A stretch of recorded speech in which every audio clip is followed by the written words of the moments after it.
अर्जुन ने किया था और यह धाम भगवान श्री कृष्ण का बेणेश्वर धाम है और आपका नाम अर्जुन और राम दोनों है। राम और कृष्ण दोनों एक ही अलग अलग अवतारों में हुए थे, पर आपको इस बेणेश्वर धाम को आज और कुछ नहीं तो गोद लेके जाए, ऐसा हमारा निवेदन है।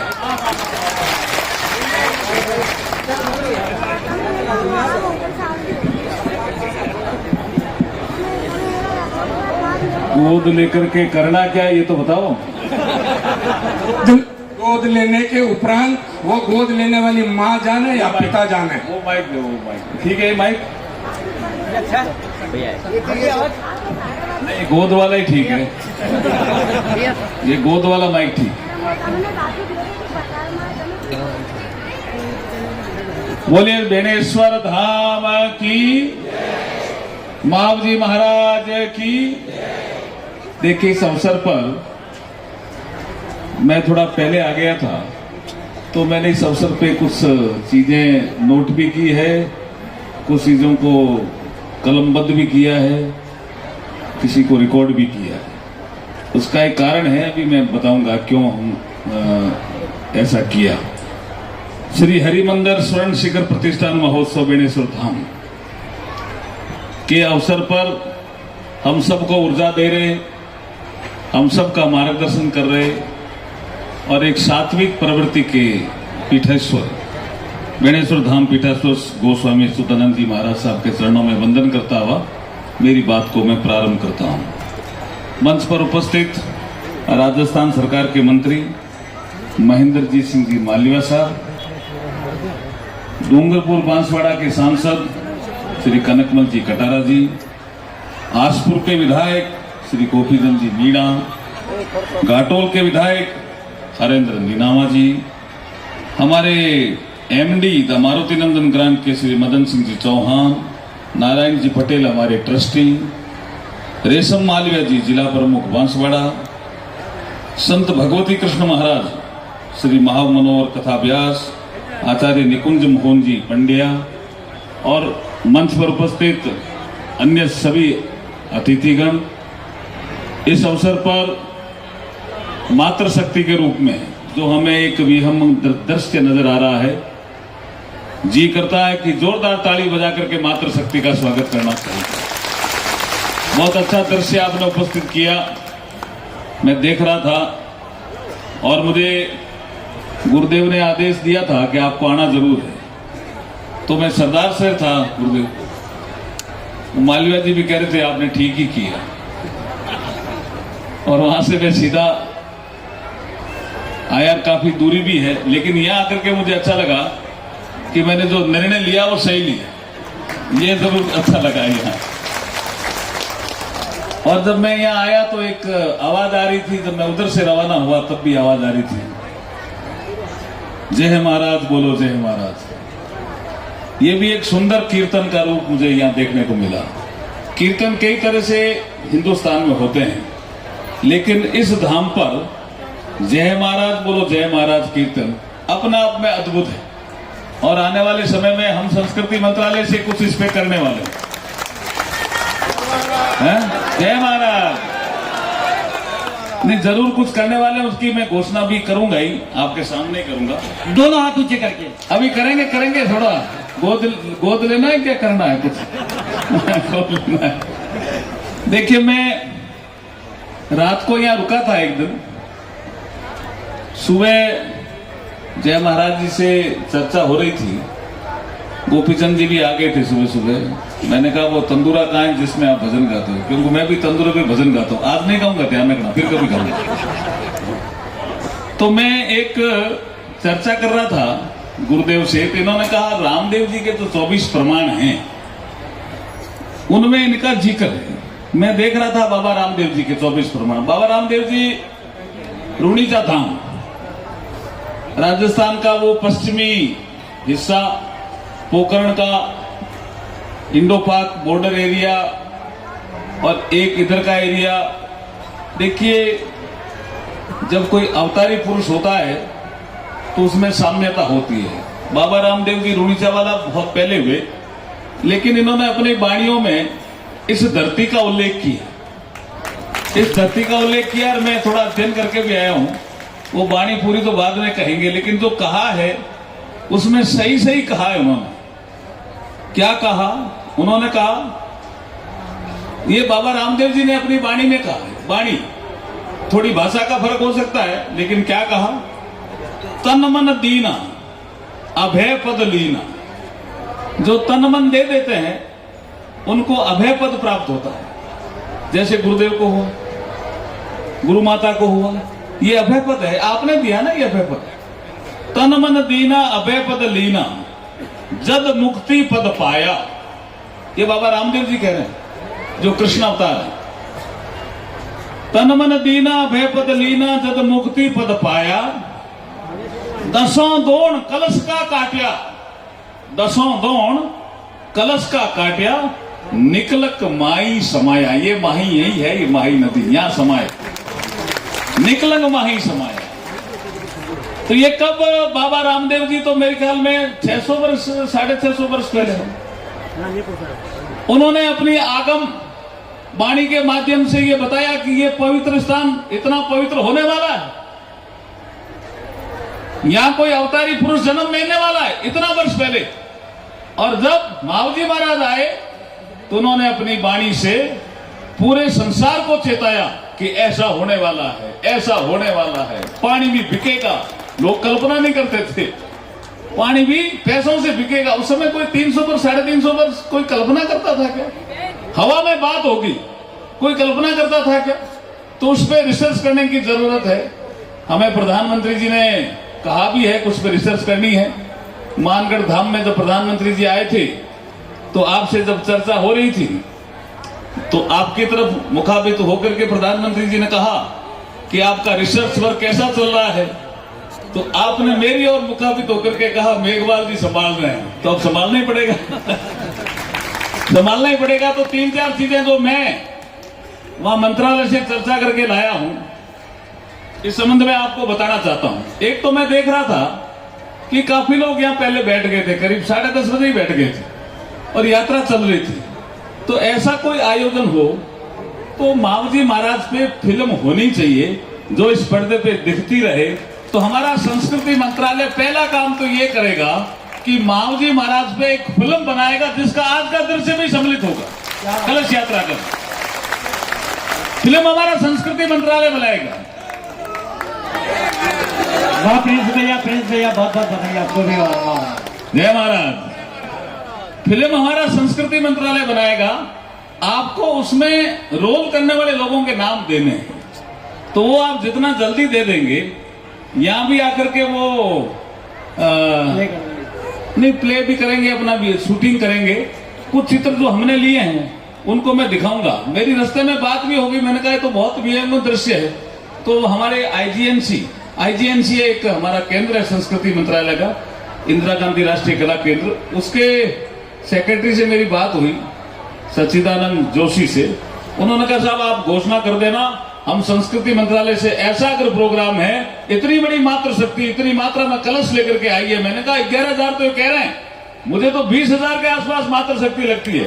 बोला आप घोषणा कर देना, तो हम संस्कृति मंत्रालय से फिल्म बनाएंगे, अगली बार यहाँ दिखाएंगे आपको, सब देखना इसको, बहुत सुंदर फिल्म बनेगी। उसके लिए कैसे कलाकार होंगे, क्या होगा, कुछ स्थानीय गायन होगा, वो सब आपको देना पड़ेगा। एक विषय आया श्याम सागर प्रकाशन का, वो भी हमारा आईजीएनसी करता है। आपने पहले जब आया तो आपने कहा पहले प्रथम खंड का प्रकाशन तो संस्कृति मंत्रालय द्वारा हो गया, दूसरे खंड का प्रकाशन कराना है।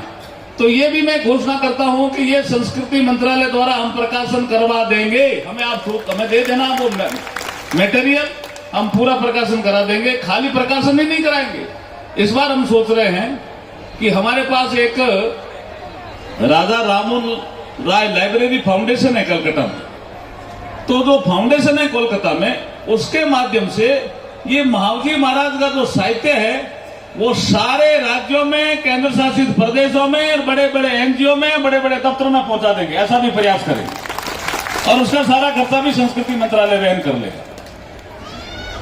एक विषय और आया था म्यूजियम का। जब मैं पिछली बार आया तब म्यूजियम में एक 80-20 का हमारा प्रावधान है कि अगर म्यूजियम बनता है, माओ जी महाराज यहाँ हुए, वो दोनों हाथों से लिखते थे, दोनों पैरों से भी लिखते थे। कुछ लोग विश्वास नहीं करते, लेकिन जब मैंने ऊपर बात करी तो उन्होंने कहा ऐसा संभव है, आप इसका कोई अच्छा सा म्यूजियम बनाने का प्लान करो।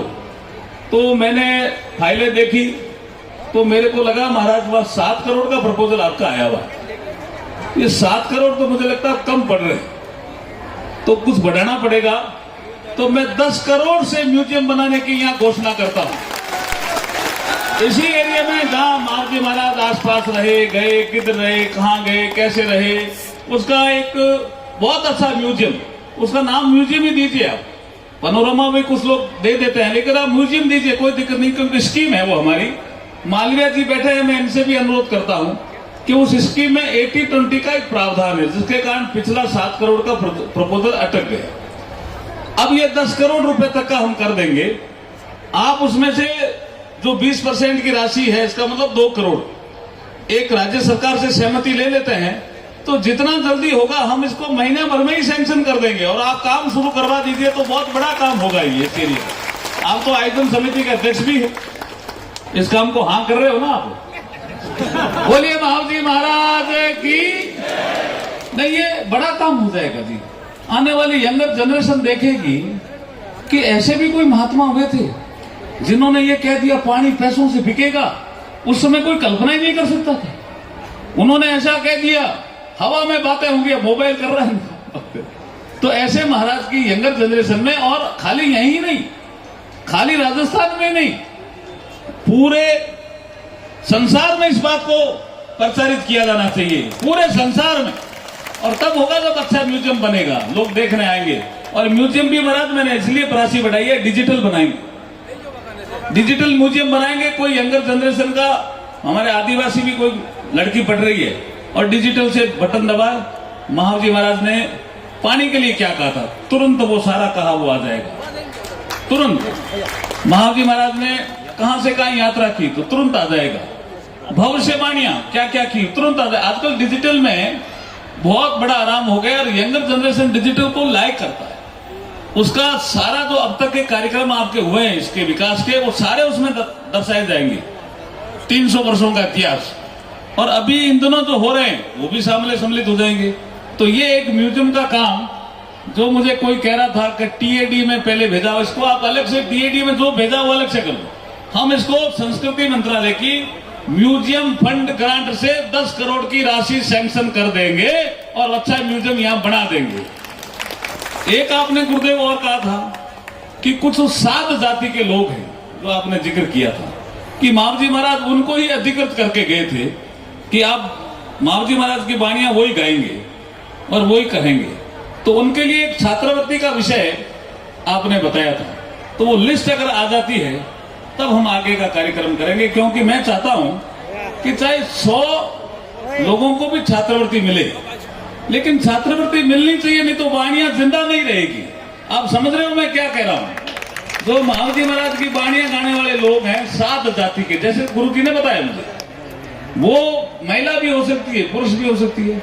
तो हमारे यहाँ एक स्कीम है कि जो विलुप्त हो रही वाणियां, चाहे कबीरदास जी की वाणियां हो, चाहे रोहिदास जी की वाणियां हो, चाहे बाबा रामदेव जी की वाणियां हो, चाहे माओ जी महाराज की वाणियां हो, विलुप्त हो रही वाणियां, कोई समाज उसको गाता है या कोई ग्रुप उसको गाता है या कोई समूह उसको गाता है, वो जिंदा भी रहे, आगे किसी को सिखाए, उसके लिए हम मासिक एक उसको छात्रवृत्ति देते हैं, स्कॉलरशिप, जिसको हम पेंशन भी कह सकते हैं। तो आपको हर महीने पेंशन मिलने लग जाएगी। माओ जी महाराज का प्रचार पूरे क्षेत्र में करना, वागड़ पूरे में करना, ये भी एक बहुत अच्छा काम हो जाएगा। अगर मुझे लगता है 400-500 लोग तो होंगे, ऐसे होंगे गाने वाले। अब तो ठीक है, नहीं बहुत बड़ा काम तो बाकी नहीं। तो मैं इस अवसर पर ज्यादा नहीं बोलना चाहता, लेकिन मैं इस धरती पर आकर के धन्य अपने आप को समझता हूं कि बहुत ही पवित्र दृश्य आपने सुबह प्रस्तुत किया था। देखिए, कलश, मातृशक्ति, पानी। देखिए, ये जो प्रकृति में 5 तत्व है ना, पृथ्वी, वायु, जल, आकाश अग्नि और अग्नि, अग्नि अग्नि इन पांचों तत्वों का इन 6 दिवस में समागम होने वाला है। जल का आज महत्व समझ में आया, आपने देखा, मुझे बताया गया कल से यज्ञ शुरू होने वाला है। तो अग्नि देवता का महत्व आपको समझ में आएगा, अग्नि तत्व क्यों महत्वपूर्ण है। फिर आकाश तत्व, जो वो बोल रहा हूं शब्द और आकाश एक है, ये इसका महत्व समझ में आएगा। पृथ्वी तत्व, ये वायु तत्व, ये सबका महत्व भी 6 दिवसों में समझ में आएगा। और हम कोशिश करेंगे कि 2 तारीख को आपने एक आदेश और दिया है, अगर पार पड़ी तो किसी विशेष अतिथि को यहाँ लाने का पूरा प्रयास करेंगे। बोलिए महावती महाराज की। भजन अभी भजन कर रहे हैं। प्लीज नहीं, भजन अलग है ना, तालियां बजाएं जोर से। नहीं, अलग विषय। मैं भजन थोड़ा अलग से गाता हूँ, मैं यहाँ अलग विषय। नहीं, अलग नहीं,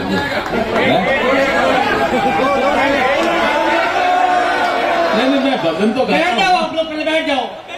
मैं भजन तो गाता हूँ लेकिन अलग ढंग से गाता हूँ। चलिए आप कह रहे हो तो सूरदास जी ने कृष्ण भगवान के लिए एक प्रार्थना की। महाजी महाराज भी कृष्ण भगवान का अवतारी है ना, तो उसको मैं थोड़ा आपको गा करके सुना देता हूँ, लेकिन वो बजाने वाले भी नहीं होंगे ना, नहीं पार पड़ेगी, नहीं लगता नहीं। चलिए शुरू करता हूँ। एक मिनट ऐसे नहीं चलेगा, शुरू करता हूँ, बाद में करना। आप मेरे पुत्र की राग होती है ना, थोड़ा अलग पड़ता है। ये ब्रज में सूरदास जी महाराज ने प्रार्थना की है एक भगवान कृष्ण से, और उन्होंने कहा मेरे में कुछ कमी हो सकती है भगवान, लेकिन मेरे अवगुण क्यों चित धर रहे हो जी। ऐसी एक प्रार्थना, प्रभु मेरे अवगुण चित न धरो, हो प्रभु मेरे अवगुण चित न धरो, हो प्रभु मेरे अवगुण चित न धरो, हो प्रभु मेरे अवगुण चित न धरो, हो प्रभु मेरे अवगुण चित न धरो, हो प्रभु मेरे अवगुण चित न धरो। क्यों सूरदास जी कह रहे हैं? सूरदास जी कह रहे हैं कि एक लोहा पूजा में रखा जाता है और एक कसाई के यहाँ भी होता है लोहा, लेकिन पारस उसमें भेद नहीं करता, दोनों को सोना बना देता। तो प्रभु आप भेद क्यों कर रहे हो? मैं आंता हूं इसलिए क्या? ऐसे भाव सूरदास जी के आगे, इसलिए ये भजन गाया हूं। एक लोहा पूजा मेरा। आपके अपने क्षेत्र की तमाम खबरों को देखने के लिए हमारे न्यूज़ 24 पब्लिक वॉइस चैनल को सब्सक्राइब करें और खबर को लाइक व शेयर करें।